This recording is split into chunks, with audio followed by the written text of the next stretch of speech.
আসসালামু আলাইকুম। আজকে আলু দিয়ে, সিম দিয়ে, টমেটো দিয়ে ছোটো মাছ রান্না করব।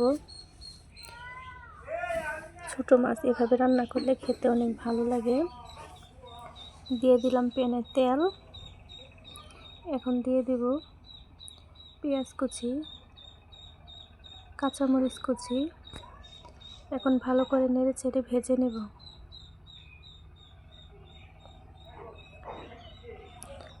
ভাজাটা হয়ে গেছে। এখন আমি দিয়ে দেব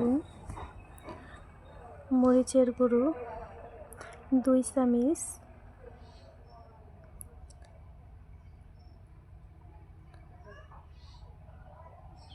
ধনিয়া গুঁড়ো 2 চামচ, হলুদের গুঁড়ো 1 চামচ, লবণ দিয়ে দেব 2 চামচ, জিরার গুঁড়ো দিয়ে দিলাম 1 চামচ। এখন আমি ভালো করে মশলাটা কষিয়ে নেব। মশলাটা কষানো হয়ে গেছে। এখন আমি দিয়ে দেব ছোটো মাছগুলো এখন আমি কিছু সময় কষিয়ে নেব। এখন আমি ঢাকনা দিয়ে ঢেকে দিলাম।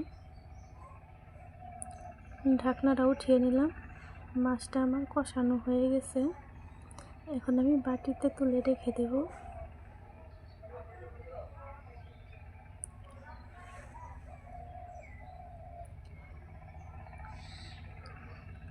বাটিতে তুলে রেখে দিলাম। এই মাছগুলো আমি কিছু সময় পরে আনাজের উপরে দিয়ে দেব। সিম আর আলু দিয়ে ঢাকনা দিয়ে ঢেকে দিলাম। ঢাকনাটা উঠিয়ে এখন আমি একটু নেড়ে নেব।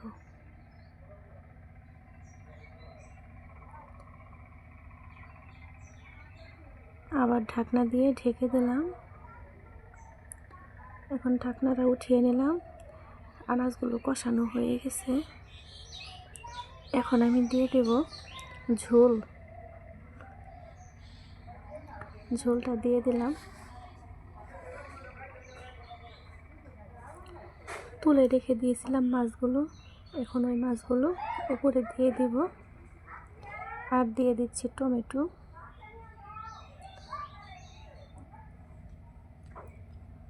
এভাবে টমেটোগুলো দিয়ে দিলাম। এখন আমি ঢাকনা দিয়ে ঢেকে দেব। ঢাকনাটা উঠিয়ে নিলাম। তরকারিটা আমার হয়ে গেছে। এখন আমি বাটিতে নামিয়ে নিচ্ছি।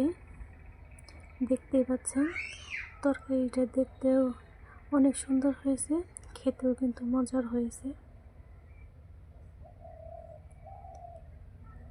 চ্যানেলটাকে ভালো লাগলে অবশ্যই সাবস্ক্রাইব করে বেল আইকনটিতে ক্লিক করে রাখবেন।